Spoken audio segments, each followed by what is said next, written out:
2017년 5월 바이오헬스 분야 진로멘토링 TV 시작을 해보도록 하겠습니다.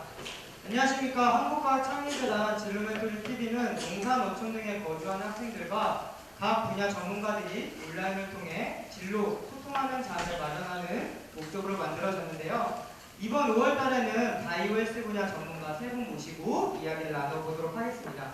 특히 이번 5월 달에는 여성 특화 주간여서 숙명여자대학교에서 진행을 하게 되었습니다. 인사가 되었습니다. 안녕하세요. 저는 진로멘토링 TV 사회자 문정입니다. 만나 반갑습니다. 네, 그리고 저는 전체 사회를 맡았는데 여기 앞에 예쁜 여학생 두 분이 오늘 대학생 MC를 맡아주기로 했어요. 우리 자기소개 한번 부탁드리겠습니다. 네, 안녕하세요. 저는 생명시스템학과 대학원에 재학 중인 박환영이라고 합니다. 안녕하세요. 저는 생명시스템학부 지금 4학년에 재학 중인 양다리입니다. 네, 아까부터 되게 긴장을 많이 해서 계속 집에 가고 싶다고, 엄마 보고 싶다고 그러셨는데 여러분들이 예쁘게 봐주셨으면 좋겠습니다. 네, 다음은 숙명여자대학교에서 우순히 매력적인 생명시스템학과 양현 교수님 모셨습니다. 네, 반갑습니다. 이렇게 좋은 자리를 마련해 주신 미래창조과학부 한국창의재단 감사드리고 이 자리에 이렇게 참석해줘가지고 미래 진로에 대해서 궁금해하는 참석하신 그 학생 여러분께도 감사드립니다. 네, 다음에 기업인 두 분 모셨는데요. 먼저 어제 유럽에서 급하게 여러분들을 만나기 위해 날아오신 바이오푸드 스토리의 신유림 대표님 모셨습니다. 네, 안녕하세요. 방금 소개받은 바이오푸드 스토리 대표 신유림입니다. 여러분을 본 첫인상은 딱 이거네요. 너무 예뻐요. 네, 감사합니다.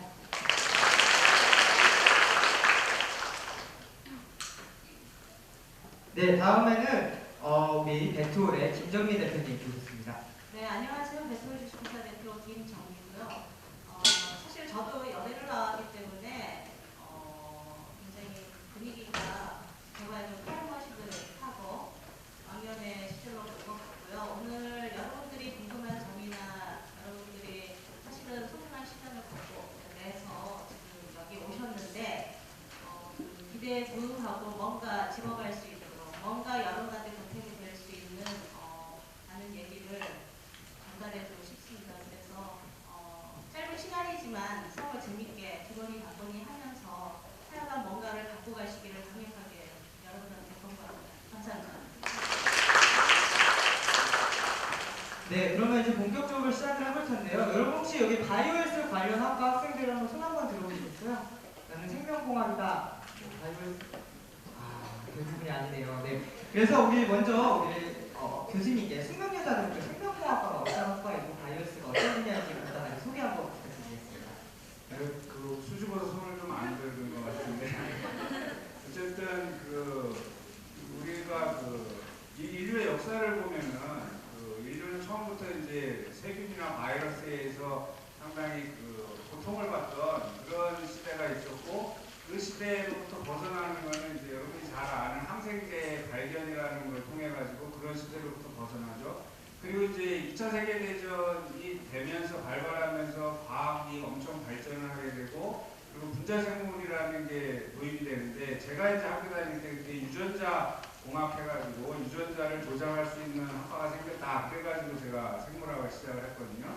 그렇던 중에 이제 2003년 돼서 우리 인체에 유전자가 전부 이제 해독되는 그런 시대가 돼가지고 이런 생명체에 대해서 알고 싶은 거는 바로 우리가 인간이기 때문에 우리 생명체에 대해서 알고 싶죠, 그죠? 그래서 생명시스템학부는 그런 시대적인 상황에 이제 맞추어가지고 좀 더 시스템학적으로, 그러니까 시스템학으로 우리 생체가 모든 기관들이 서로 커뮤니케이션 하면서 항상성을 유지하게 되는데 그런 걸 좀 더 이제 구체적으로 이해해보자. 그래가지고 2015년에 1914년에 생명과학과가 설립되는데 15년에 이제 생명시스템학부로 개편을 하게 됩니다. 그래서 지금 15분의 교수님을 모시고 미생물 그리고 종양에 대해서 어떻게 면역체계가 디펜스를 하는지 그런 전공을 하시는 분들 그리고 식물을 전공하시는 분 발생생물을 전공하시는 분 이런 여러 분야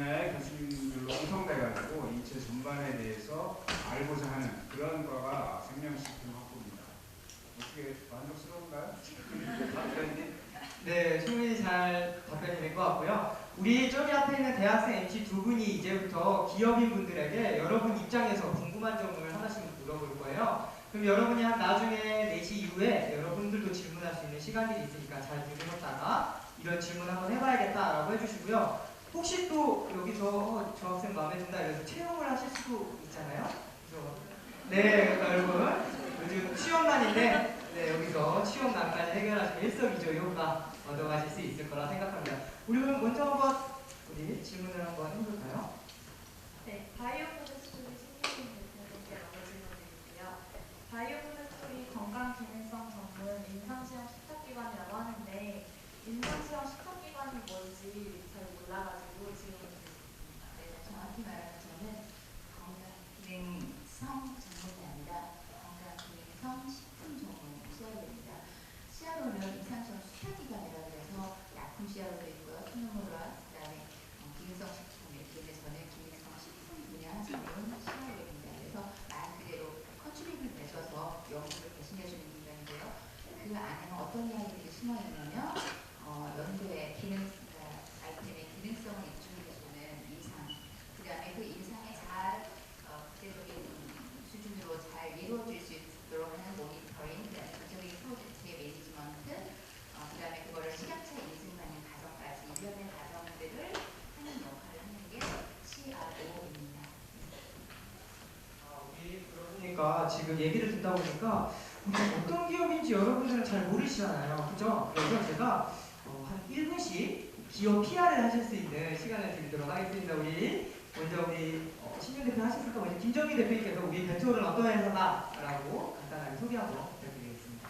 네, 저희 회사 이름은 이제 한국말로 하면 베트올인데요. 이제 사실 영어로 하면 VETAL이라는 해가지고 Veterinary Plus All 이러면은 이제 수의학의 동물의 이런 거거든요. 그걸 모든 걸 책임진다 하겠다 해가지고 이름을 이렇게 두셨는데 여러분들 지금 반려동물과 함께 사시는 분들이 상당히 많으실 거라고 생각을 해요. 결국 여러분들이 저희 회사 제품을 만나보실 수 있는 스팟은 어디냐면 동물병원에 가시면 강아지든 고양이든 아까는 데려갔었을 때 수의 선생님들이 증상을 보시고 얘가 뭐 심장현상증에 걸린 것 같다 아니면 파고 바이러스 장염에 걸린 것 같다 그럴 때 뭔가를 꺼내세요. 소위 진단 키트죠. 그래서 현장에서 동물들의 샘플, 블러드일 수도 있고 이제 분변일 수도 있는데 질병에 따라서요. 그러한 샘플을 직접 여러분 현장에서 떨어뜨려서 이미 알고 계시긴 하겠지만 원리는 잘하시는 임신진단 키트와 동일한 겁니다. 항원합체 반응에 있어서 샘플에 이제 어떤 세균이나 바이러스나 그런 거 있었을 때 양성은 선이 2개 나타나고요. 음성은 선이 하나 나타나는 그러한 종류의 동물 질병 진단 키트를 저희가 직접 연구소가 있기 때문에 개발을 하고요. 그 다음에 공장에 있어서 개발 완료된 거는 생산을 하고요. 그리고 팔아서 돈을 벌어야겠죠. 그래서 저희가 직접 판매도 합니다. 근데 저희 회사는 제가 뭐 창업을 할 때 그 당시에는 우리나라 시장이 크지 않았기 때문에 수출을 목표로 했고요. 현재는 매출의 97%가 수출이고요.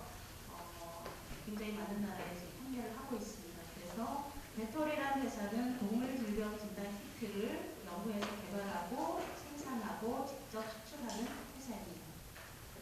네, 말씀 잘 들었고요. 우리 사람들이 요즘 100세 시대라고 하잖아요. 근데 우리 반려견 동물도 100세 시대에 만드시도록 노력하고 계신 김정희 대표님이었고요. 그 다음에 우리 스마이로 바이오푸드 스토리의 우리 신윤 대표님 회사 소개 한번 부탁드립니다. 저희 바이오푸드 스토리는요, 말 그대로 바이오와 푸드의 스토리를 달아주는 역할을 합니다.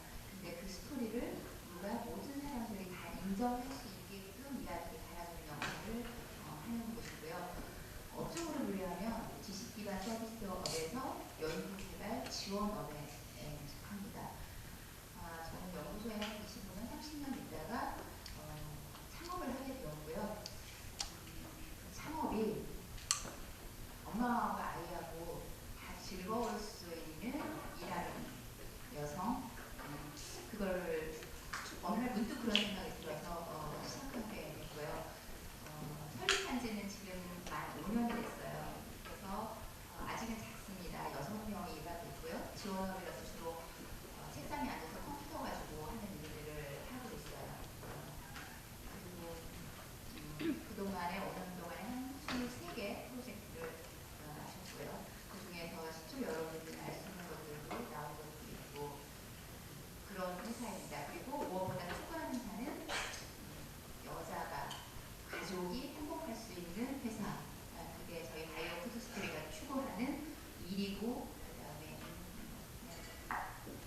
혹시 남자가 가면 행복하지 않는 사람이지?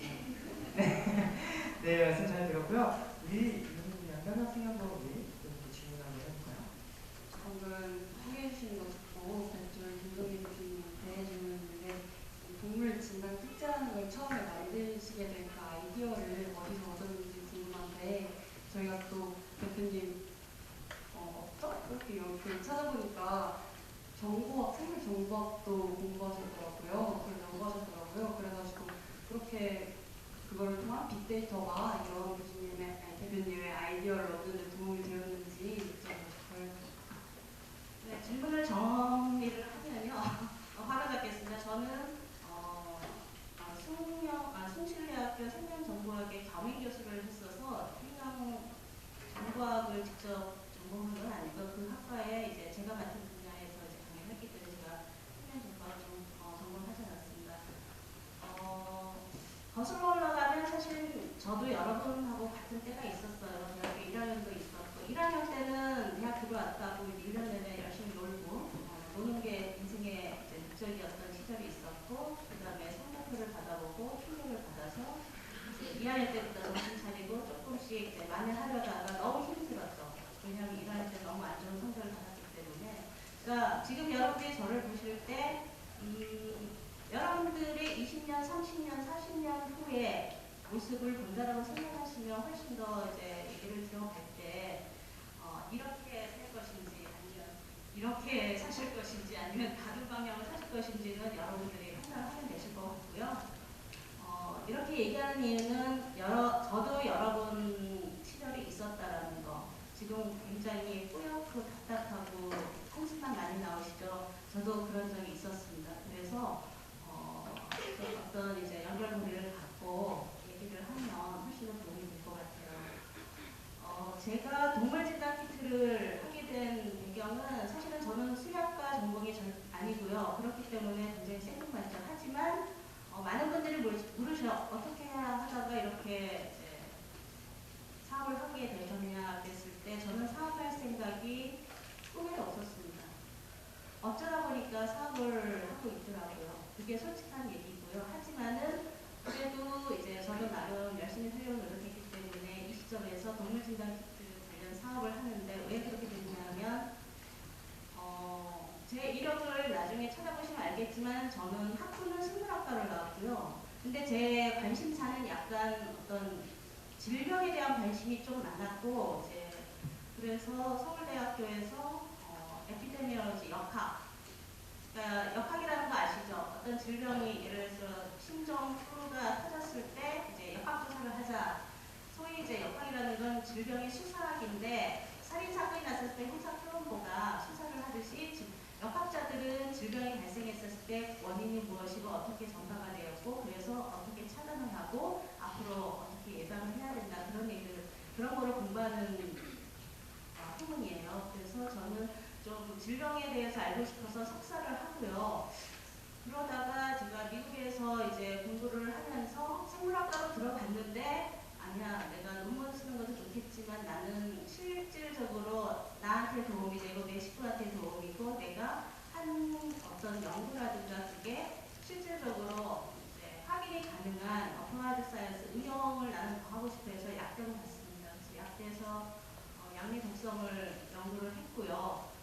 그리고 들어와서는 그때가 IMF 시절이었기 때문에 여러분들이 좋아하는 이제 국립보건원 공무원으로 연구직으로 들어왔어요.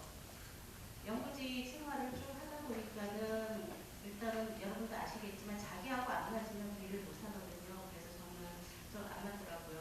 그래서 3년 3개월 만에 공무원을 때려치고 그다음에 소위 말하는 생벤처 연구소를 갔습니다. 거기 가서 질병 진단 키트를 만들기 시작했어요. 그 당시에는 휴먼 거를 만들어서 사람 거 여러분이 가장 잘 아시는 여성 자궁 경부암 그 휴먼 파피로마 바이러스 임유종 바이러스 검사 있죠. 그거를 취구를 하는 거를 제가 만든 거예요.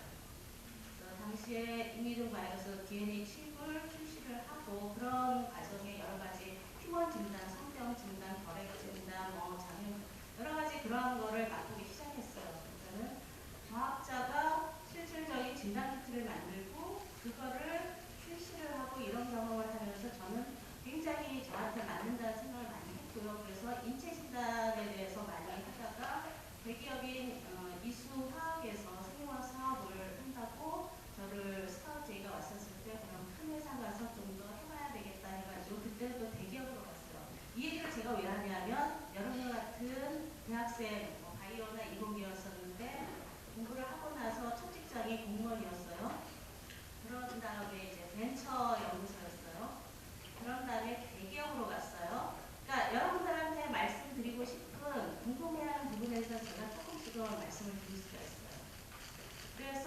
대기업에서 이제 진단 사업을 쭉 총괄하고 팀장을 하다가 어느 순간 저도 모르게 나 혼자 해도 될 수 있을 것 같다라는 생각이 막연히 들었어요.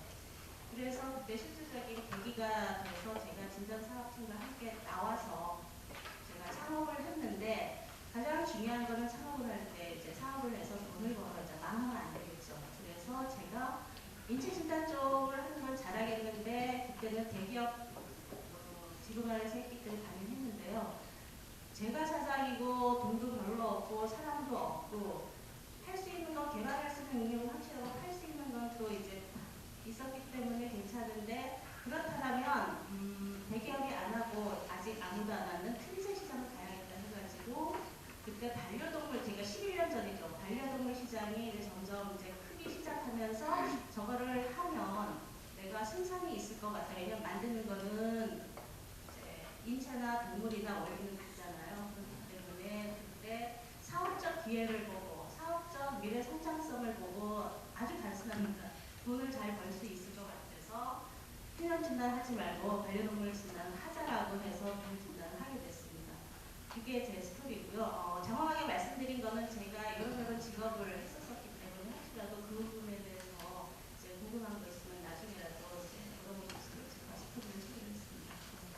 네, 우리 학생이 동물 진단 키트를 물어봤는데 굉장히 우여곡절을 다 말씀해 주셨어요. 근데 문득 듣다 보니까 아까 대학교 1학년 때 성적이 어느 정도였는지 네, 저한테 발표 주실 수 있나요? 사실은 제가 이제 대학에 들어갔을 때 소신 지원을 했습니다. 그러니까 어떤 원대한 꿈이 있거나 뭔가가 된다고 나는 생각하면서 뭘 하겠다라는 어떤 원대한 꿈이 있었던 게 아니고요. 하지만 점수에 맞춰서는 가진 않았어요. 제가 학교 갈 때 생물을 좋아하고 했기 때문에 나는 생물학과를 괜히 가야 될 것 같은 막연한 운명 같은 느낌? 그래서 이제 생물학과를 소신 지원을 했고 7번으로 그 접수를 하고 놀러 갔는데 이제 전화가 왔어요. 제가 수석 입학이라고. 이제 깨알가락 좀 하고요. 근데 문제는 뭐냐면 그 다음에 이제 아까 말씀드렸듯이 입학하는 게 저는 이제 다 끝난 줄 알았어요. 대학교 가면 너무 중요하고 열심히 놀았죠. 그랬더니 그 당시에 우리는 졸업정원제가 있었어요. 그러니까는 130%를 뽑아서 100%만 졸업을 시키기 때문에 그때 70%만 뽑아서 60명만 졸업하는 그런 상황이었거든요. 78명 뽑아서 60명. 그랬는데 사실은 수음이 양과는 알았는데 ABCD가 어떤 단위인지는 전혀 솔직히 몰랐어요. 그래가지고 C만 맞으면 안 잘린대라는 건 확실히 알고 있었죠. 그래가지고 점수를 딱 받았는데 안 잘렸거든요. 1학년 1학년 때 점수가 2.1. 높은 편 아닌가요? 1점 학생들도 제가 많이 봐서 네, 2점이면 그래서 저는 안 잘리는구나 괜찮구나 했는데 나중에 이제 제가 처리 들고 보니까 상당히 우수한 점수를 갖고 있었던 거라는 거를 뒤늦게 깨닫고 해석하는데 좀 많이 힘들었습니다. 혹시 여기 1학년 학생이나요? 대부분 1학년이요. 아직 1학기 성적 안 나왔죠? 2.1 되게 높은 점수 같은 거 나왔을 정도라고요. 다들 대답이 없나요? 네. 2.1은 교수님, 그쵸? 나중에 회복하기가 조금 어려운 학점이었죠? 저희 때 휴학 같은 거 거의 안 하고 들어가면 나와야 됐기 때문에 뭐 좀 여러분들 자신 없으면 드랍다운도 하고 하는데 저희는 그냥 남아있거든요. 그러니까 얼마나 힘들었겠어요. 그러니까 평소에 잘해주는 게 굉장히 좋답니다.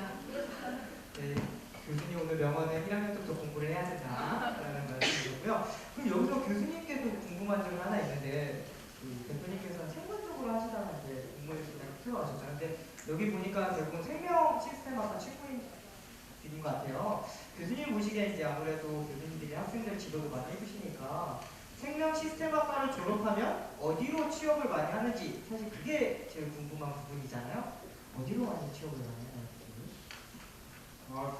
생명 시스템 학교 나와서 뭐 두 가지 취업이라는 거는 자기가 전공을 살려서 할 것이냐 아니면 전공을 살리지 않고 할 것이냐 어떤 방법을 택하든지 그거는 여러분이 이제 생활을 하면서 정할 문제이고 그게 이제 기업을 갈 것이냐 연구소를 갈 것이냐 이렇게 또 결론을 내면은 브리핑을 하면 쉽죠. 그죠? 기업을 갈 거면 제가 말씀하신 것처럼 대기업, 중소기업, 벤처 이렇게 존재를 하는 거고 연구소라는 거는 기업 연구소가 있고 또 정부 출연 연구소가 있어요. 그래서 그런 데를 갈 수 있고 또 이제 이게 지적 재산권 해가지고 요새는 자기 권리를 보호해야 되잖아요. 그죠? 그거를 이제 관리할 수 있는 변리사 자격증을 따는 친구들도 있고요. 그래서 가는 길은 사회 전체에 포진해 있는 여러 분야로 갈 수 있고 국립과학수사연구원에 또 거기서 이제 범죄 포렌식 쪽에 그렇게 할 수도 있고 지금 이렇게 반려동물 비즈니스가 이제 쌓고 있다는 것도 들었는데 이런 반려동물 쪽도 휴먼 그러니까 틈새 시장으로서 제가 보기에도 아주 좋은 것 같아요. 그래서 갈 때는 무궁무진하다. 이제 학점 관리를 잘하고 어디를 가고 싶은지를 미리미리 생각해서 투자를 하면 빨리 얻을 수 있죠. 그게 늦어지면은 조금씩 늦어지는 거예요. 뭐 많이 늦지는 않으니까 걱정 말고 그러니까 자기 적성이 어디에 맞는지 그거를 빨리 파악하는 게 중요한 것 같아요. 근데 한 가지 더 곁들여서 얘기를 바이오헬스니까 여러분들이 이 인간이 결국은 질병으로부터 자유롭기 위해서 바이오를 이제 배우는 거거든요. 질병과 치료예요. 질병으로부터 자유롭다는 거는 예방을 하거나 치료를 하거나. 그러니까 예방 쪽에는 이제 어떤 게 있냐면은 지금 기능성 바이오 푸드스토리처럼 기능성 식품을 이제 섭취를 해서 예방을 한다거나 아니면은 시니어 스포츠 요새 또 에이징이 이제 많이 거론되고 있으니까 시니어 스포츠 쪽으로 해서 예방을 하는 그런 쪽이 있고 치료 쪽은 이제 당연히 난치성 질환, 이제 치료하기 어려운 질환을 치료하는 쪽에 이제 비즈니스가 많이 발달돼 있고 치료 쪽으로 이제 직장을 잡고 싶으면 그런 쪽이 될 테고 그런데 이제 거기 떠오르는 게 신문에서 여러분도 많이 봤겠지만 그 항체 시장이 이 진단 시장과 더불어서 항체 시장이 상당히 커요. 그러니까 단백질 의약품이 예전에 그 케미칼 합성에 의해서 쓰던 그런 약의 시대는 이제 저물고 바이오 시민에서 이제 단백질 의약품 시대가 이제 열리고 있으니까 여러분들이 좋은데 취직하고 그러려면 단백질을 핸들링할 수 있는 그리고 그걸 이용해서 병을 진단하고 치료할 수 있는 그리고 예방 이런 큰 개념을 갖고 내가 무슨 적성에 맞는지 그거를 잘 고려를 하면은 좋은데 많이 갈 수 있을 것 같습니다. 교수님 말씀 하나하나 같이 여러분 팁이에요. 그래서 단백질을 이용한 질병 그런 것도 안내하셨으면 좋겠고요. 네, 이어서 네, 바이오 콘서트 승무님 질문하고 싶은데 아까 회사 소개에서도 얘기해 주셨는데 연구소에서도 오래 계셨고 제가 알기로는 의학 박사하신 걸로 알고 있는데 그리고 회사에서 또 천연물에서 수출하는 그런 또 개발해서 상품도 만드시는 걸로 알고 있는데 혹시나 진로를 비슷한 맥락의 질문이긴 한데 창업을 하실 때 어떤 특별한 계기가 있어서 하게 되시는 질문하시나요? 옆에 대표님처럼 상도 거슬러 올라갈 수밖에 없을 것 같아요. 우리나라에서는 중의와 원고상을 뺄 수가 없죠. 북한이 안 쳐들어온 이유도 중의 때문이라고 합니다. 저는 고3 때 약학과를 가고 싶었어요. 아빠가 약국을 하셨고 그때만 해도 한방과 양방을 병행할 수 있었어요. 그런데 저희 아버지께서는 한방과 양방을 하면서 굉장히 환자들이 편하게 어떤 약을 먹을 때 불편함이 없이 병을 낫게 하는 것을 보고 참 매력적이라고 생각했어요. 그런데 성적은 사실 그만큼이 안 돼서 제가 가고 싶은 학교를 갈 만큼 그래서 여기는 지금 7번째로 원서를 넣으시고 나가셨다고 했는데 저는 마지막까지 방송을 지켜봐야 했어요.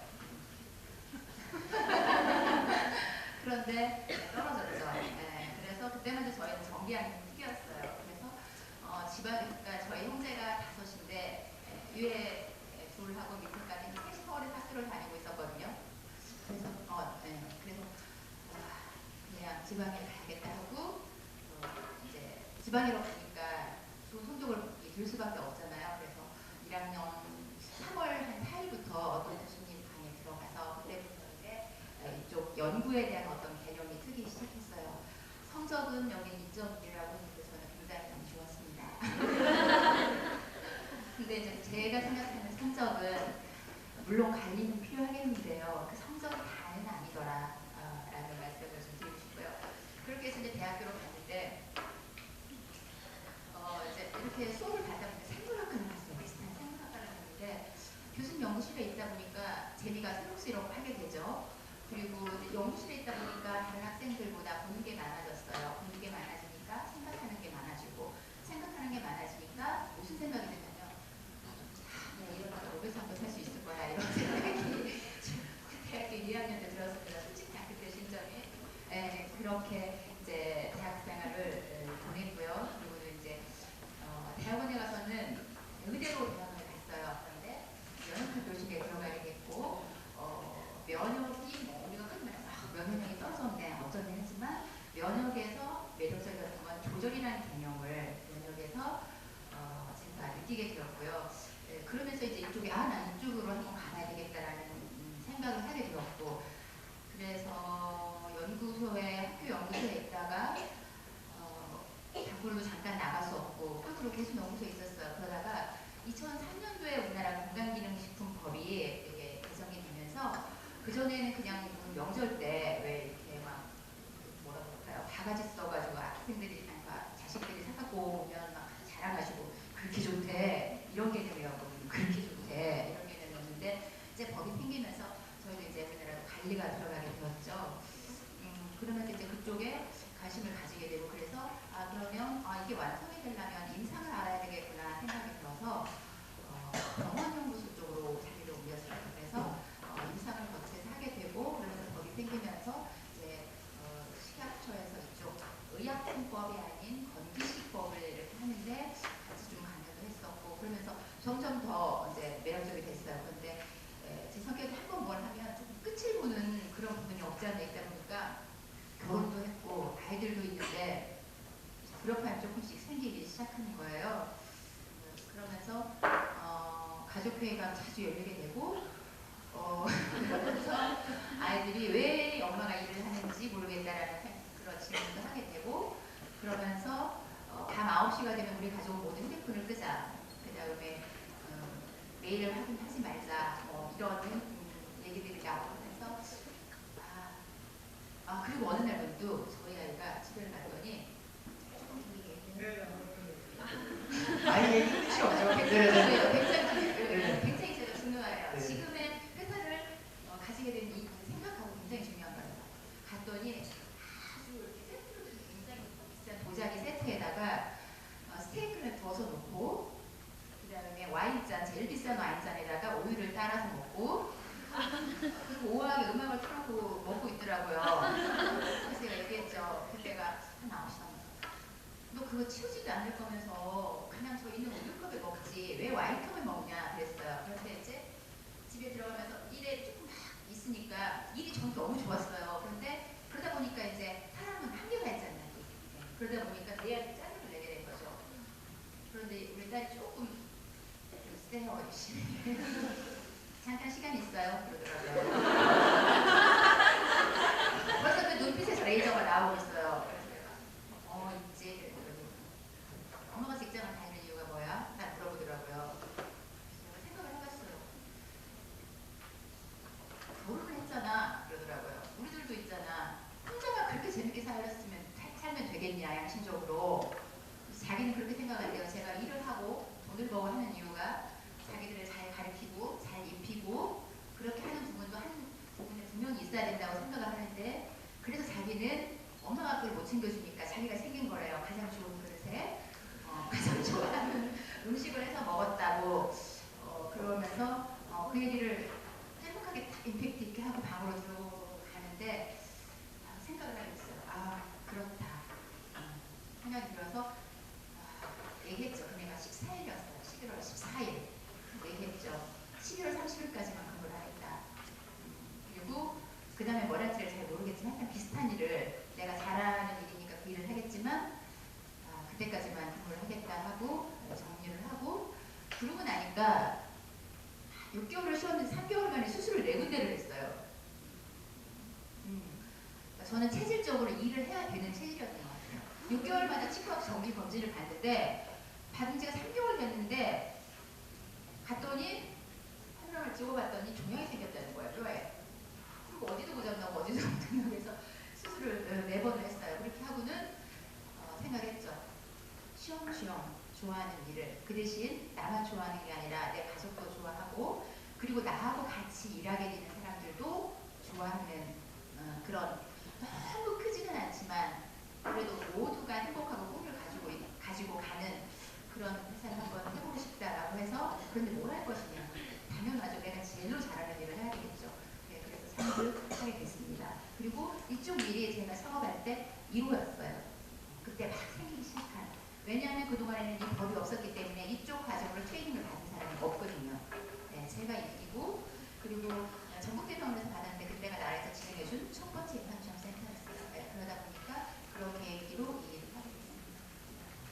네, 오늘 여학생 축하 5월달 여학생 축하 주간이다 보니까 여학생의 입장에서 또 여자의 입장에서 좋은 말씀 많이 해주신 것 같은데 우리 그거와 관련해서 질문 하나 드려도 좋아요.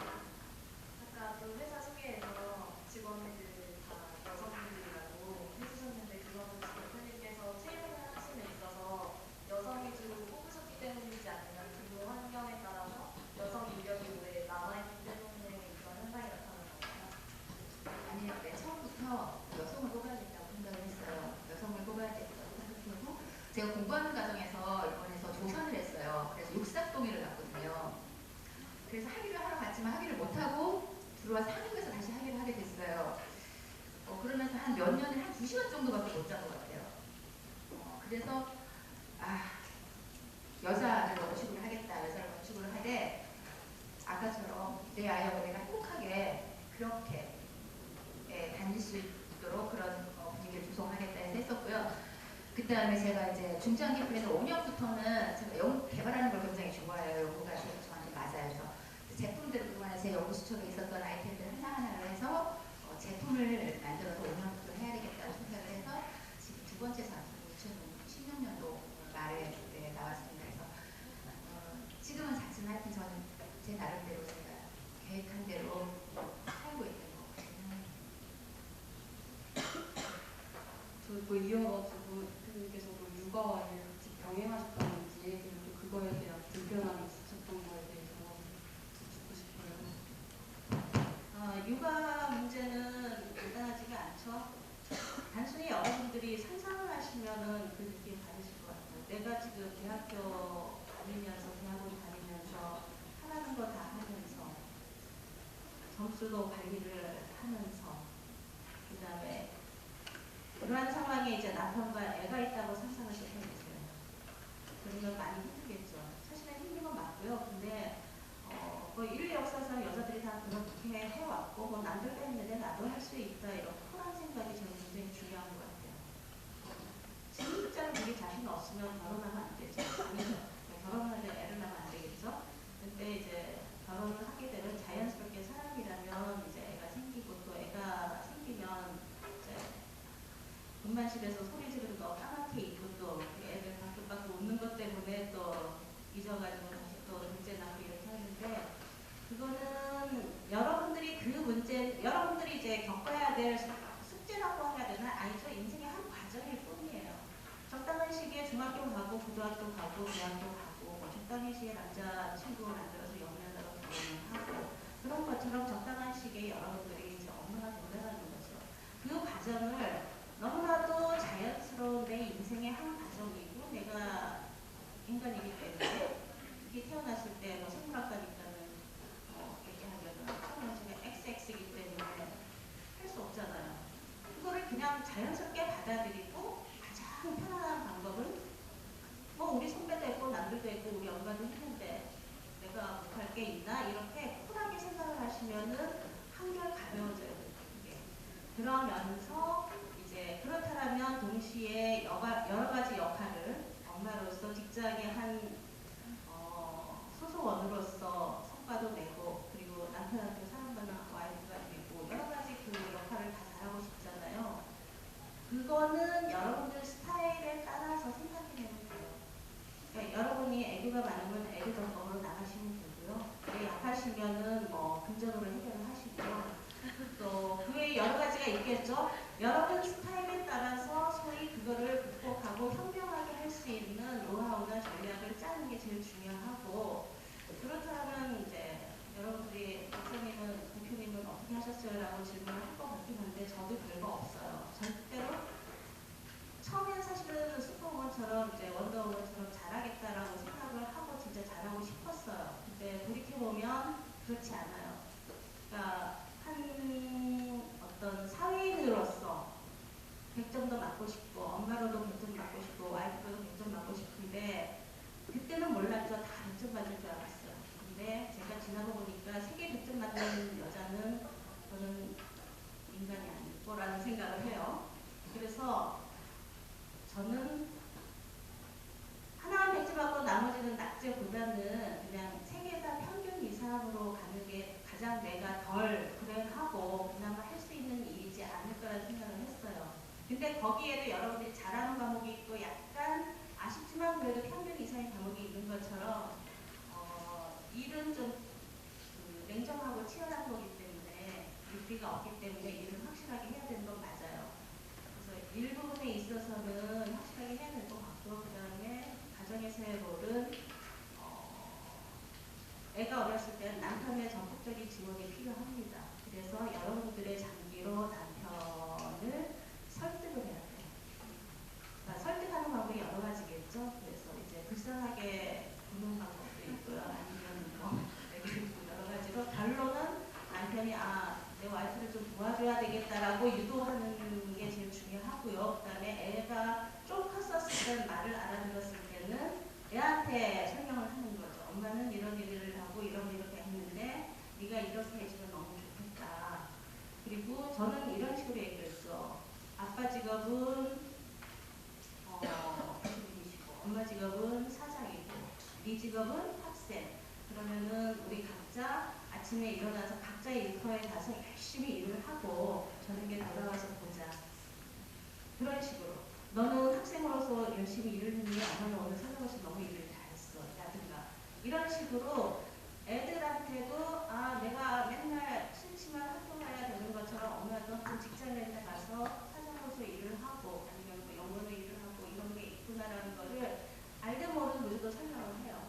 그리고 어떤 때는 일부러 이제 연기하면서 애를 손잡고 그런 일이 있었으니까 너무 힘들었어요. 이런 식의.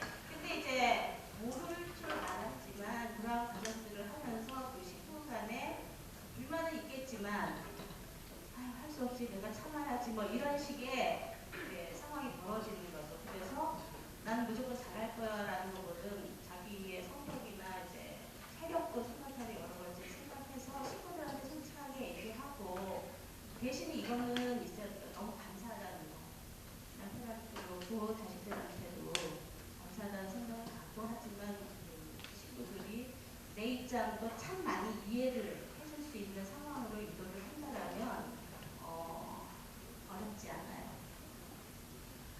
할 수 있어요. 남자로서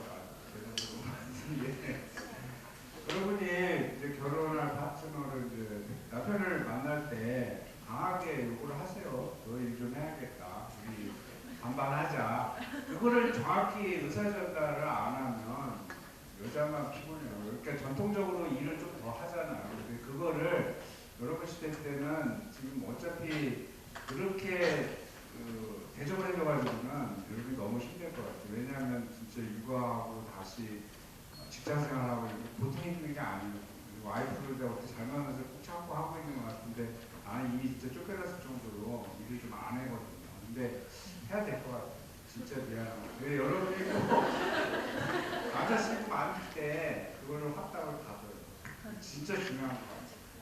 네, 연애가 나오니까 저도 할 얘기 그건 확실합니다. 그건 확실해요. 저는 교수님하고는 약간 몇 차이가 있고 이제 저는 교수님 같은 남편이 아닌 정말 0.5%의 남편이어서 좀 좋았는데 그럼에도 불구하고 저는 사실은 힘들었어요. 그런데 확실한 건 그 말씀을 동의합니다. 결혼하기 전에 얘기를 하는 건 맞습니다. 난 이런 데서 이런 일을 하고 싶고 서로 도와서 일했으면 좋겠다. 그거 얘기하고 하는 거는 확실하게 맞는 것 같습니다. 그래서 저희는 가사가 거의 50? 네, 그렇게 되고 지금은 30, 31일까지 이렇게 해서 같이 하고요. 그 대신 중요한 게 있어요. 거기서 자발적인 호응이어야 되지 이게 명령은 아닌 것 같아요. 자발적인 호응이 됐을 때 가족이 합해서 행복이 100이 된다면 그러면 될 것 같아요. 네, 오늘 바이오헬스 주간인데 여성 주간인 것 같아요. 근데 또 기업 대표이시기 전에 또 한 어머니로서 또 이렇게 말씀해 주신 것 같고, 아까 교수님께서 양육 얘기가 나오시니까 계속 안절부절 하시더라고요. 왜 그러시나 했더니 양육을 잘 안 하셔서 네 그러신 것 같더라고요. 네. 교수님께서 뭘 열심히 적고 계셨거든요. 아까까지만. 근데 양육 얘기 나오니까 자꾸 먼 산을 이렇게 보시더라고요. 네, 왜 그러나 했더니 이제부터 양육에 듣고 네, 도움을 주시는 걸로. 아 그래요? 아, 끝나셨네요 그러면. 네. 이번에는 좀 바이오헬스와 관련된 우리 좀 그런 질문 한번 해볼까요? 네. 저희가 지금 생각하는 게, 그럼 마지막으로 이제 여성으로서의 그런 걸 하나 더 질문을 해볼까라는 생각이었었는데, 하나 마지막으로. 네네. 하나 더. 네. 그러니까 또 저희는 여대이다 보니까 내가 슈퍼우먼이 아니라 그냥 내가 우먼이어도 일을 할 수 있는 그런 환경이 그러니까 마련돼야 된다고 생각을 하는 부분도 있는데, 대표님처럼 이렇게 막 쿨하신 성격과 멋진 그런 것도 당연히 가능하지만 내가 그냥 일반 여성이어도 그래도 내가 일을 할 수 있고 육아를 할 수 있는 환경이 주어지는 것도 되게 중요하다고 생각을 해요, 사회적으로. 그래서 이게 약간 좀 예민할 수도 있는데, 이제 우리가 정부도 새로 출범했고 그런 관점에 있어서 어떤 대표님들이 생각하시는 여성이 기업인으로서 여성이 이런 모든 거를 육아도 잘하고 일도 계속 지속하게 할 수 있는, 그렇게 좀 정부에 요구되는 그런 정책적인 면이 있어야 된다면 어떤 게 있을 수 있을지 한번 두 분한테 질문 드려보고 싶어요. 네, 이제 정책까지 나왔습니다, 여러분. 네, 네, 거의 와봐있는데 정책 한번 네, 어떤 좋은 의견 있으신가요? 굉장히 단순하지 않고 복잡하고 이제 영원한 숙제일 수 있죠. 근데 뭐 지금 대통령이 바뀌고 나서 여러분들이 뉴스를 계속 접하는 거는 많이 보셨을 거예요. 하나 이제 확연한 차이는 여성 비용에 있어서 굉장히 긍정적이고 심지어는 30% 정도를 하겠다라는 거는 여성으로서 굉장히 저희한테 좋은 거죠. 그렇기 때문에 지나간 과거에 비해서 여러분들이 오늘부터 시작해서 앞으로 나갈 미래 같은 경우는 이미 우리 한번 어떤 식으로 됐었을 때 역행은 하지 않잖아요. 소위 교수님이 가장 동의를 많이 하시는데, 이제 우리가 리서치에서 논문을 낼 때 그 논문의 레벨들이 좀 있잖아요. 그래서 좋은 논문, 보통 논문, 조금 부적으로 하는 논문이 있었을 때 소위 연구자들이 어떠한 수준의 논문을, 쉽게 얘기해서 사이언스라고 합시다. 사이언스에 한 번 내본 연구자들은 이미 수준을 그때를 가봤기 때문에 웬만하면 그 밑으로 역행하려고 하지 않죠. 그래서 계속 사이언스 부드나 뭐 셀이나 뭐 내처나 뭐 이런 거를 하려고 굉장히 수준을 유지하려고 하기 때문에, 지금 우리가 시간을 놓고 봤었을 때 여성 측면에 있어서는 시간이 지나면 지나갈수록 오늘보다는 내일이, 내일보다는 1년 후가 훨씬 더 우리 입장에서는 좋은 환경으로 변해가는 거는 대세예요. 그렇기 때문에 굉장히 포지티브하고, 가장 여성들이 여러 가지가 있지만 제가 곰곰이 생각해봤어요. 왜 여성 인재들이 잘 진출했다가도 중도 포기를 하고, 뭐 경단녀 얘기가 나오잖아요. 남자들한테 그 얘기가 별로 없는 것 같아요. 경단 나오는 그거 안 들었는데, 그것처럼 그게 제가 경단녀 관련한 어떤 이제 사업이나 그런 거를 제가 인정해서 평가도 하고 뽑기도 하고 여러 가지 관련이 되어 있는데, 보면 결혼을 하고, 결혼 자체는 아닌 거예요. 출산, 육아 때문에 어찌어찌 상황이 안 되는 전부 사재기를 내고 쉴 수밖에 없는, 그리고 그렇게 쉬지 않더라도 은근히 사표는 안 되지만은 이제 육아를 같이 하고 하는데 그 삶이 눈물 없이는 볼 수 없는 굉장히 힘든 그런 상황들이 있다는 말이죠. 그래서 가장 힘들게 하는 거는 이제 출산과 육아인 것 같아요. 근데 저는 큰 애는 미국에서 낳고 작은 애는 한국에서 낳기 때문에 그냥 쉽게 얘기해서 저는 그때 이제 박사과정이었고 포스닥을 하고 있었기 때문에 학생이긴 하지만 한 사람의 와이프이고 엄마였었거든요. 근데 그때 애를 낳았어요. 근데 지금 생각해 나오면 애는 제가 낳긴 했지만은 키우는 게 어렵지 않다라는 기억으로 남아있어요. 근데 한국은 옆에 도와주는 사람도 있고 뭐 그때는 이제 직업이 있었기 때문에 훨씬 여유로울 수도 있는데, 한국은 느낌상 굉장히 힘들다는 느낌이 들어서 이게 왜 그렇지? 했었을 때 시스템이란 거예요. 애를 낳았을 때 예를 들어서 뭐 그런 거죠. 유아원 보내는 거 있죠. 그런 일하는 여성들이 마음 놓고 일할 수 있고 애를 맡겨서 들어가서 할 수 있는 그 케어하는 시스템이 우리나라는 부분적으로 있는데 또 이제 워낙 애들이기 때문에 안 좋은 소리들 사건들이 있잖아요. CCTV 가지고 막 학대를 한다나 그런 것 때문에 있기는 하더라도 그게 100% 어떤 그 신뢰를 주는 기관이 아니기 때문에 결론적으로는 주변에 이제 친정어머니, 뭐 시어머니를 힘들게 하고 이런 상황으로 지금 이제 혼동기인 것 같아요. 근데 제가 말씀드리는 거는 왜 저는 미국에서 그걸 편안하다고 생각했어요. 편안한 건 아닌데 어렵지 않다고 느꼈던 걔네들은 워낙 시스템이 옛날부터 여자랑 같이 일을 했고 그럴 때 당연히 육아에 대한 거는 사회적 시스템으로 이미 장착이 됐고 성숙이 돼 있기 때문에 훨씬 더 거기에 대해서 뭐 지금 가끔 뭐 사건은 나긴 하지만은 상대적으로 이제 믿고 맡길 수 있고 시스템이 그렇게 됐다라는 거죠. 그리고 또 하나는 이제 육아를 하고 있는 경우에는 이제 사회적으로도 직장에서 어느 정도 배려 같은 것도 플렉서블 하는 시간도 있고 하기 때문에 그만큼 애를 키우더라도 여기처럼 어렵진 않다라는 느낌이었어요. 근데 이제 한국 같은 경우에도 10년 전만 해도 많이 변했고 지원도 되기 때문에 좋아질 거라고 생각을 해요. 그래서 일단은 출산의 문제도 그거인 것 같아요. 그래서 제가 생각하는 이런 여성분들의 여성인재 활동에 있어서 가장 핵심적인 원인은 편안하게 애를 키우면서 사회생활을 할 수 없는 그 인프라나 시스템이 안 돼 있다는 거예요. 그래서 그 부분에서 이미 정책적으로 하고 있기 때문에 그것만 좀 더 확산되고 지금은 대기업 위주가 아니고 이게 더 내려가서 모든 이제 직장 생활에 있어서 그게 어떤 식으로든 해결이 되는 시스템만 갖추어진다라면 좀 지금만큼 어렵지 않고 애 때문에 뭐 내 직장을 그만둔다든지 뭐 이런 의사결정이 굳이 필요 없는 그런 상황이 되지 않을까. 그리고 그렇게 될 것 같아요. 지금 상황이 있었을 때. 네, 너무 해주실 말씀이 많은데 다음번에는 좀 정책적으로 한번 여성이 어떻게 하면 이렇게 사회적으로 이렇게 할 수 있을지 그런 시간을 마련해 보고요. 이번엔 좀 관련해서 말해주셔서 네. 네. 심각한 이야기를 많이 해주고 하지만 여전히 심각한 문제에 대한 질문이긴 한데요. 학생들도 많이 궁금해할 것 같긴 한데 취직 준비하면서 뭐 어떤 회사의 비전이라든지 자기와의 어떤 적성도 생각해 보겠지만 가장 중요한 게 이제 급여가 어느 정도 되는지 궁금할 것 같은데 학생들이 이공계 분야에서 대학원 진출을 많이 하고 더 공부를 많이 해야겠다 이런 생각을 많이 하긴 하는데 회사 안에서 혹시 학사, 석사, 박사 비율이 어떻게 되는지 혹시 채용 시에 이런 인원 자체를 다르게 해서 뽑으시는 건지 그리고 또 그들 뽑으면 급여 차이가 어느 정도 나는지 여쭤보고 싶습니다. 쉽게 말하면 학사, 석사, 박사 급여 차이가 나냐 이거잖아요. 그죠? 그 돌려서 어렵게 배우면서 기록 비밀인가요? 당연한 문제를 물어보시는 것 같은데 자 여러분이 사장이라고 생각을 해보세요. 자 여기 학사 직원이 있고 석사 직원이 있고 박사 직원이 있는데 당연히 연봉이 차별이 나지 않겠어요? 당연히 차별이 나고요. 저희 회사는 지금 현재 34명이에요. 왜냐하면 공장이 있기 때문에 생산직이 있는데 생산직은 저희가 이제 프로세스상 단순 조립 부분 라인인데 또 매뉴얼을 하다 보니까 소위 그 아주머니들이 생산직을 하세요.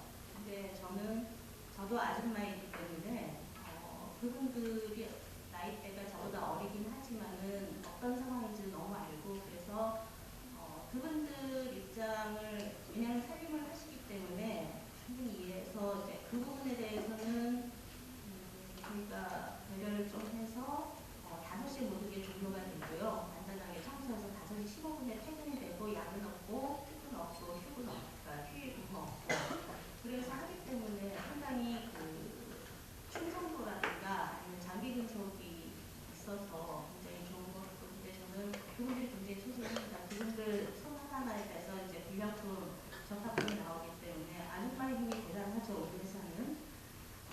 이제 원점으로 돌아와서 저희 회사의 그 생산직 외에는 소위 여러분과 같은 사람들이 들어와요. 사무직 빼고는 사무직은 이제 뭐 회계나 이런 쪽 빼고 이제 연구소는 이제 제품을 만드는 연구소이기 때문에 연구소는 저희가 들어올 수 있는 뽑는 사람이 학사도 뽑고요, 석사도 뽑고요, 박사도 뽑고요. 그래서 이제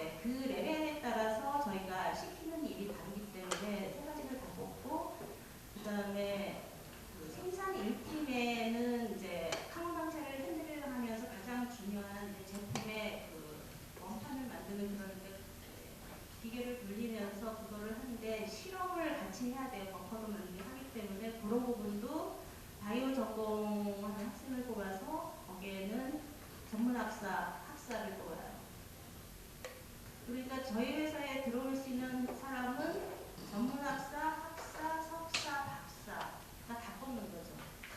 그래서 포지션에 따라서 저희가 전문학사나 학사에면 괜찮겠다는 거지 뭐 그런 포지션도 있고 아니면 학사 정도면 되겠다라는 게 해서 이제 오프닝이 있을 때마다 잡 디스크리션을 학위를 쓰고요. 연봉을 쓰고 연봉은 당연히 차별이 있습니다.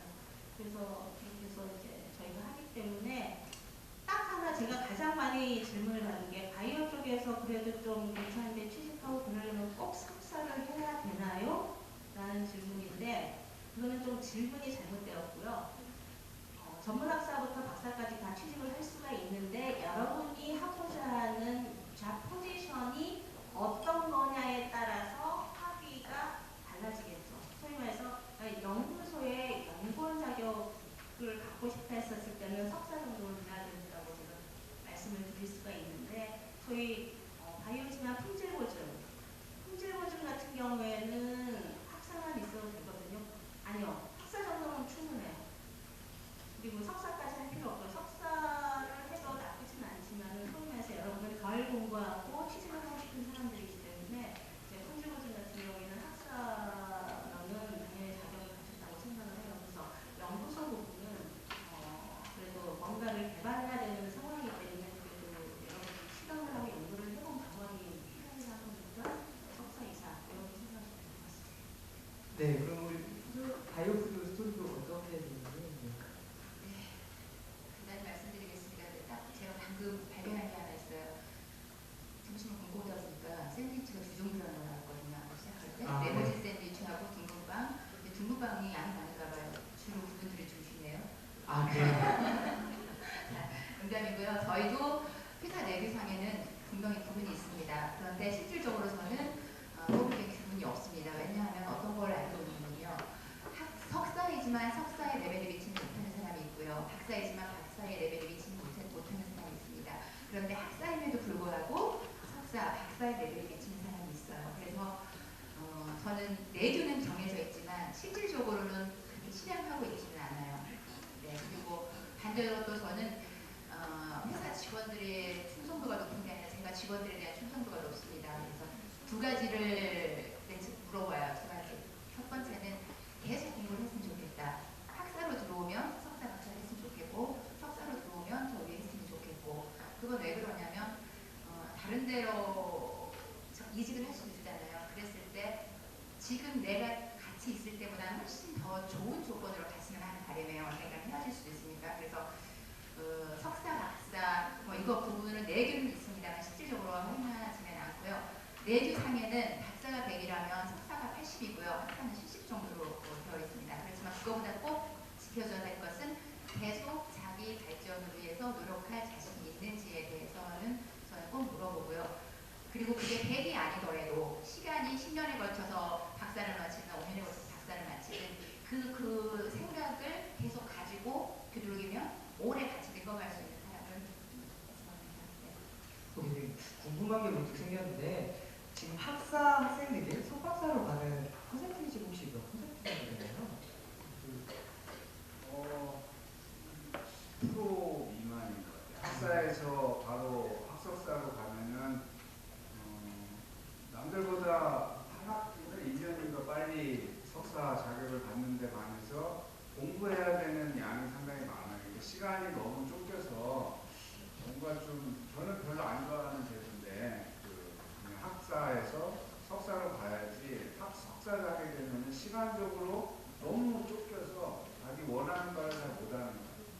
제가 2명 가셔서 배출해봤는데 결국 이제 박사를 하고는 있는데 그때 학석사 과정이 좀 힘들어하고 벅찬 거죠. 너무 시간적으로 쫓겨서 그런 게 있어요. 그리고 이제 또 요새는 박사를 이제 석학 통합해가지고 그냥 빨리 3년에서 4년 정도 옛날에는 지금 학위하려고 그러면 박사과정만 입학해가지고 5년, 6년 막 이렇게 걸리거든요. 근데 지금은 석박제도는 그냥 어차피 학위를 할 거면은 석사 2년, 뭐 박사 3년 이걸 합쳐가지고 4년에 줄여서 그다음에 그때 남은 시간을 그냥 빨리 자기 배운 거를 이제 현실화하는데 취직해서 그런 쪽으로 시간을 앞당겨서 됐습니다. 네, 알겠습니다. 네. 어떻게 이해 가셨죠? 여러분 혹시 석박사 가고 싶으신 분 있으신가요? 네, 여기 10%가 없네요. 10%인가요? 상담 잘해드릴게요. 양현 교수님 연구실 몇 호죠? 305입니다. 네, 한번 들어오시면 됩니다. 네. 네, 네. 석사에서 박사를 갈 때, 석사에서 박사를 갈 때 진행을 놓고 보니까 특별한 생각을 가지고 가시는 게 맞습니다. 취직을 해가지고 그랬다든지 아니면 뭔가 이렇게 시간이 가는데 아무것도 어떤 소속이 없이 있다 보니까 가야겠다든지 이런 생각은 미래에 지향적이지 못한 생각인 것 같습니다. 네, 요즘에는 뭐 석사 졸업하고 취업이 안 돼서 석박사 가는 거를 이제 이 대표님께서는 네, 그게 아니라 어떤 꿈과 정확한 목표를 가지고 석박사를 가야 된다라고 말씀하신 부분이고요. 이어서 질문하실까요? 저 배철 김정민 대표님께 아까 하시는 게 그래서 지금 반려동물 관련해서 하시는 건데 좀 더 확장하셔서 저희는 그 가축을 키우고 이런 쪽에 계신 분들도 많으시니까 그렇게 가축 진단으로도 회사에 그걸 확장하시는 생각이 있으신지. 네, 좋은 질문인데요. 사업적인 얘기를 하면 동물 관련한 비즈니스는 크게 두 종류의 반려동물 시장을 타겟으로 하는 경우하고 나머지 시장은 소위 이제 식용, 돼지, 소, 뭐 오리, 닭, 심지어는 말 같은 경우에는 유럽에서 많이 먹기 때문에 말은 반려동물이기도 하면서 산업동물이기도 해요. 그래서 시장을 보면 산업동물하고 반려동물 시장이 있는데 현재 저희는 이제 반려동물을 집중을 하고 있고요. 하지만은 뭐 최종적인 시장만 다르지만 저희 같은 입장에서는 뭐 반려동물 진단을 하나, 산업동물 진단을 하나, 식물을 진단을 하나 사실은 마찬가지잖아요. 그렇기 때문에 지금 중환점은 반려동물을 하고 있지만 저희가 몇 년 전에 우리 신종플루가 났었을 때 사실은 이제 원시적인 스와인플루인데 그때 이제 검역원에서 이제 요청을 받아가지고 스와인플루에 대한 진단 키트를 저희가 만든 적이 있고요. 그다음에 그 외에 정보과제가 하면서 돼지 쪽, 산업동물 쪽 같은 경우에도 저희가 연구 개발을 해서 만든 적이 있고 하지만은 이제 이런 거죠. 예, 사업적인 의사결정에 의해서 사실은 또 파는 입장에서 봤었을 때는 영업 방법이 달라요. 그러니까 반려동물 같은 경우에는 소위 시계에 비해서 제약사나 그런 데서 이제 영업을 해서 그거를 판매하듯이 어떤 자유경쟁 그런 거지만 산업동물은 여러분들 돼지 쪽에 뭐 FM들이 터지고 그러면은 다 이제 회사시키고 뭐 AI 하면 다 회사시키고 이게 방역하고 관련됐기 때문에 그쪽의 진단 제품 같은 경우에는 어떤 자유경쟁에 있어서의 사업 구도보다는 정부 주도의 사업 그 영업 방법이에요. 그래서 이제 판매처가 이제 일반 어떤 수의사나 그런 게 아니라 정부의 이제 예산 대비로 정부에 납품하는 그런 거였기 때문에 저희는 이제 자유 영업 방식에 이제 좀 익숙해져 있었기 때문에 그런 거를 하고 있고 사실은 제품화에서는 저희도 산업동물도 있고. 네, 우리 신인 대표님한테 한번 질문 드릴까요? 갑자기 좀 기초적인 질문을 드리게 됐는데 천연물을 이용해서 제품을 아까 연구개발 하신다고 하셨는데 지금 화학물과 천연물의 차이점 간단하게 하고 그리고 천연물을 이용하면서 좀 힘든 점이 있다면 어떤 점이 있을까요? 네. 화합물하고 천연물이라든가 화합물하고 혼합물 이런 비교가 올 것 같은데 다른 사람이 될것 같고요. 화합물 여러분이 더 잘 아시죠? 화학에서 만든 컴파운드예요. 제가 얘기했던 그 뒤에 이제 천연물인 것 같은데요. 제가 하는 건강기능식품은 주로 천연물이죠. 그리고 그러다 보니까 크루드가 대부분을 차지하고 있고요. 약품이나 합성 화합물 같은 경우에는 원타겟이죠. 타겟이. 그런데 이쪽 크루드는 하다 보면 멀티펑셔널이 되는 거예요. 그래서 하나 가지고 여러 작용점을 여러 개가 가지게 되죠.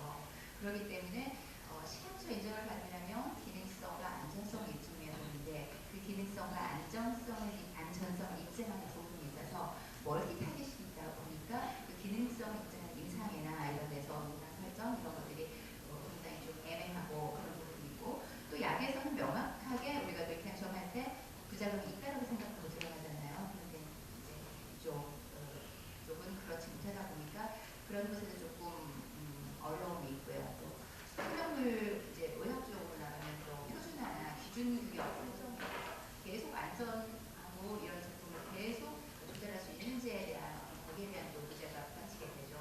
그걸 수입하다 보니까 그런 것들이 좀 어려운 것 같아요. 네. 그 문득 듣다 보니까 이제 화합물하고 천연물의 차이에 대해서 많은데 요즘에 천연 화장품 여학생들이다 보니까 관심이 많잖아요. 근데 화학 화장품하고 사실 남자 입장에서 다 똑같은 화장품인데 이렇게 보시기에는 어떤 그게 좀 피부나 이런 부분에 뭐 영향을 많이 미치나요?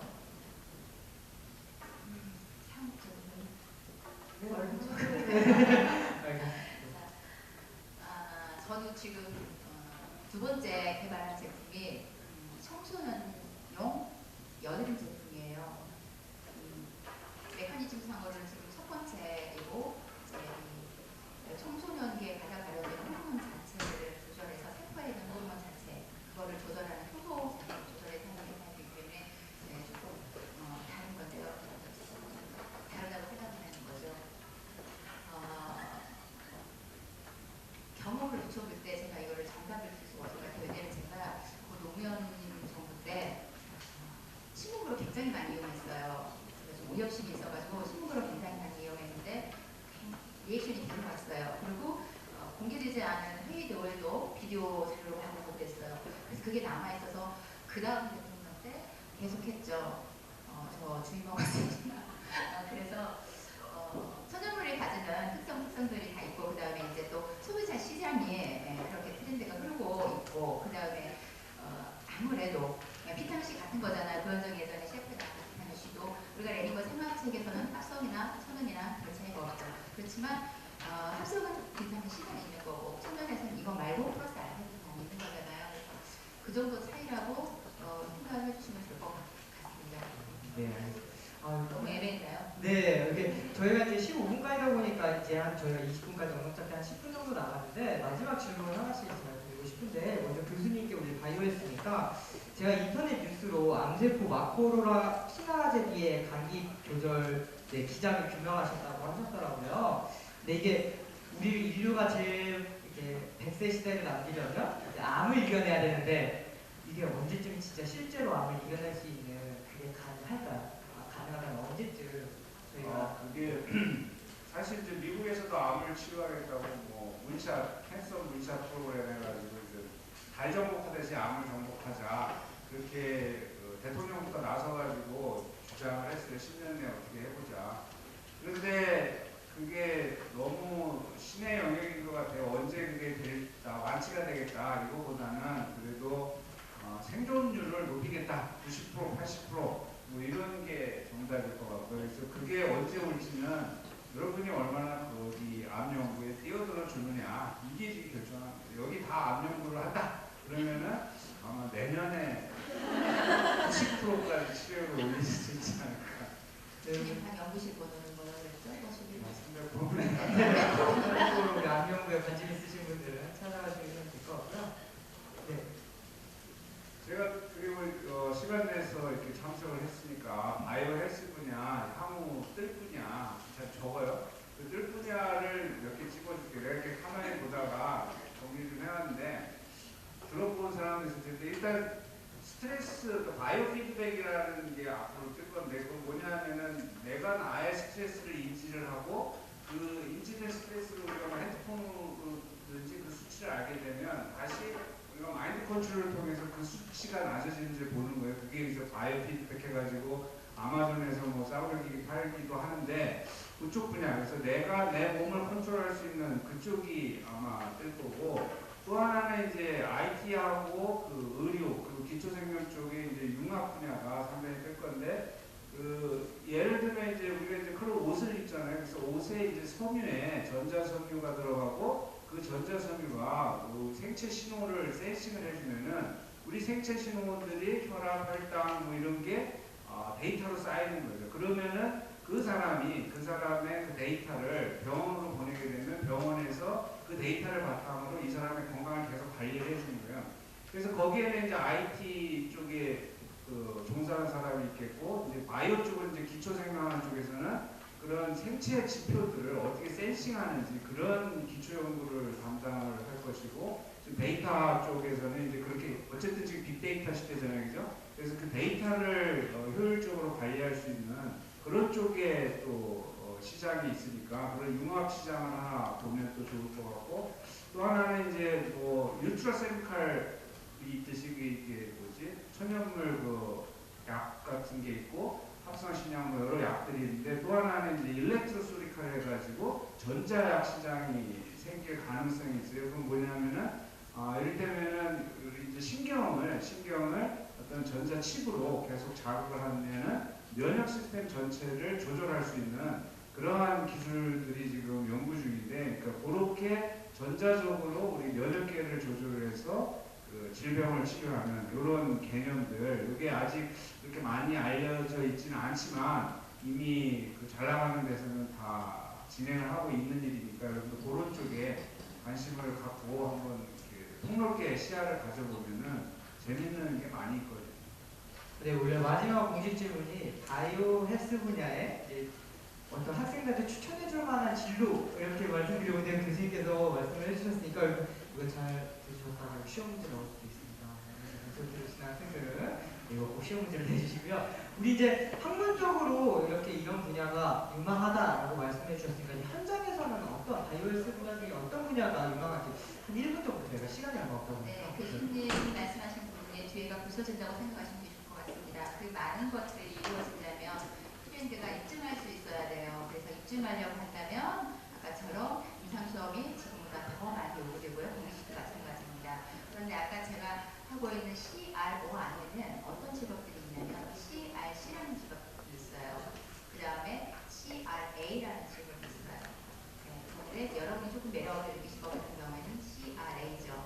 뭐냐면 이거는 이공계 또는 간호를 베이스로 하시는 분들이 하기에 참 좋은 직업이고요. 임상시험이 진행되는 과정에서 질관리를 하는 부분이기 때문에 이공계 자연과학도의 개념을 가지고 있으면서 임상에 대한 개념도 있어야 되는 부분이에요. 그래서 저희 같은 경우에는 CRA 하시는 분이 두 분이 계신데 그분들은 이제 국내 역을 하고 계시지만 지금 월킹하고 계시는 국제 CRO를 하고 계세요. 네. 그래서 그 CRA라고 하는 부분들은 그러니까 따로 그것만 계속 여러분이 사업을 할 수 있는 부분도 되고요. CRO의 기관에 들어가서 할 수 있는 부분도 되고 그렇습니다. 그래서 아이를 키우면서도 저희 가장 오래된 선생님은 한 번 나가시는데 일단 하루가 한 50 정도 돼요. 네. 그래서 한 달에 10번만 나가시면 박사수익 됩니다. 네. 근데 그 선생님이 가지고 있는 베이스는 간호학을 나오셨고요. 석사를 했고 임상시험에 대한 경력이 5년쯤 있습니다. 그리고 현재 글로벌 CRA를 위해서 노력하고 계시고요. 그래서 어디서 얼마나 많은 페이를 주느냐가 중요한 게 아니라 내가 정해놓고 갈 길을 정하고 대신에 조금 낮춰야 될 것 같아요. 평생 즐겁게 내가 내 자존감을 가지고 나름 이름을 가지고 갈 수 있으려면 조금 버릴 것은 버리고 그렇게 해야 될 것 같고 앞으로는 그렇게 가면 잘 되겠습니다. 네, 잘 들었습니다. 네, 마지막으로 김정 교수님 어떤 분야? 아직 1분 정도 간략하게 말씀해 주시면 될 것 같습니다. 미래에 유망한 것은 이제 시대마다 있어 왔겠죠. 이미 교수님이랑 선생님께서 말씀을 드렸기 때문에 굳이 제가 변해봤자 그다음 표현 없을 것 같고요. 근데 저는 이런 생각을 해요. 유망한 직업이 있죠. 근데 저랑 무슨 상관이 있을까요? 내가 그 유명한 직업을 해서 성공하지 않으면 저는 그런 생각을 하거든요. 그리고 그게 있잖아요. 우리 어느 대학에 무슨 과면 나중에 좋다더라. 요새는 뭐가 좋다더라 하면 쏠림 현상. 일단 쏠림 현상이 있으면 여러분의 인생은 고달퍼진다는 거죠. 왜냐하면 경쟁률이 어마어마하기 때문에. 그러니까 그거 말고 유망한 쪽을 쫓아다니는 그런 시커보다는 제가 여러분들한테 진정으로 한번 생각을 해보라고 하는 거는 여러분들은 나중에 굉장히 소위 그냥 쿨하게 해서 좋은 직업, 안정된 직장, 그리고 생각보다 굉장히 좋은 연봉, 착한 연봉, 뭐 꿈의 커리어를 생각을 하시고 있다라면 하시고 싶을 거예요. 지금도 그렇잖아요. 지금 여기에 여러분들이 이제 참가하는 이유도 바로 그런 것 같은데, 여러분이 뭐 풀잡, 프리잡은 보통 아니고 진정으로 괜찮은 직업이라면 하나의 잡을 갖고 살겠죠. 근데 저는 여러분들의 이왕 첫 번째 선택이 상당히 만족도가 높은, 제너럴하게 북한적으로 연봉도 괜찮고 만족도도 있고 보람도 있고 이런 그 직업을 찾는 게 좋을 것 같아요. 그러려면 어떻게 하면 그럴 수 있을까에 대해서 저는 사실은 올해 11년째인데 미국의 여학생들, 대학생, 대학원생들을 멘토링을 쭉 해오면서 저한테 숫자가 많이 생겼어요. 얘네들한테 가장 노하우를, 비법을 어떻게 전달을 해줄까, 좋은 진로를 선택을 하고 그게 맞다라고 결정을 해서 성취를 할 수 있는 그런 고민을 많이 하는데, 제가 전공이 진단이다 보니까 진단이 정확해야 거기에 대한 치료책이나 해결책이 정확할 수밖에 없습니다. 만약에 오진을 하게 되면 오진에 근거한 해결책은 하나만이라는 거죠. 결국 여러분이 딱 맞는 나의 인생의 잡이 무엇인가를 여러분들이 터득하고 알게 되려면 여러분 자신이 누구인지를 진단을 끝내셔야 돼요. 그래서 여기 여러 학생들이 있는데 전부 다르거든요. 유명한 직장이야 이거 회의했었을 때 맞는 사람들이 있지만 안 맞는 사람 상당히 많죠. 그런 방식보다는 중심을 저로잡고 나는 이러이러한 사람이다.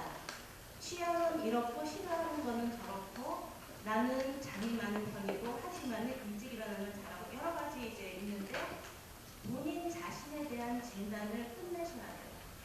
그래야 거기에 걸맞는 해결책이 구체적으로 몇 가지가 나온다는 거죠. 그렇기 때문에 여러분들 대학 시절에 꼭 해봐야 될 거는 나에 대한 진단 끝내기를 이번 여름방학 때라도 A부터 G까지 해서 아예 논문을 내셔야 돼요. 나는 누구인가.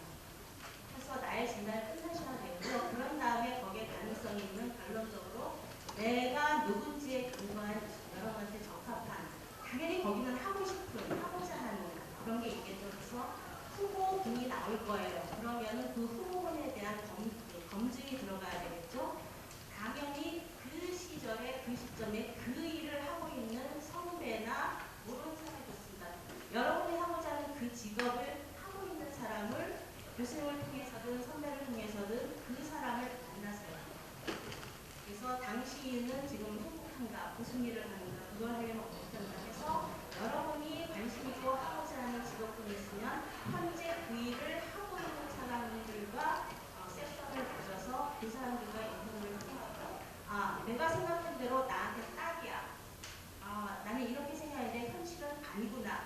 그래서 선택과 버리는 과정을 거쳐서 숫자를 확률을 이제 여러분한테 맞는 걸로 몇 개로 추스린다는 거죠. 그런 과정을 한다면 여러분들이 훨씬 직장을 선택할 때 이제 성공률이 높을 것이고 만족도도 높을 것이고 훨씬 여러분하고 이미 진단을 끝내서 한 거기 때문에 가장 좋은 진로를 결정할 수 있을 거라고 생각합니다. 네, 바이오 헬스 분야 유망한 시절 그런데 여러분한테 인생 소개로서 해주고 싶으신 말씀이 너무 많으신 것 같아요. 근데 오늘 시간이 또 다음에 수업이 있다 보니까 오늘 시간은 이걸로 마치도록 하고요. 오늘 여러분 지금까지 진로 멘토링 5월달 바이오 헬스 분야 여기 두 분과 교수님 그리고 대학생이 수고해주신 우리 학생들한테 박수 치면서 마무리하도록 고맙습니다. 네, 이제 들어가셔도 되고요. 혹시나 여기 기업인 두 분이 계시니까 또 개인적으로 질문하고 싶으신 부분이 있으면 오셔서 질문해 주시고 교수님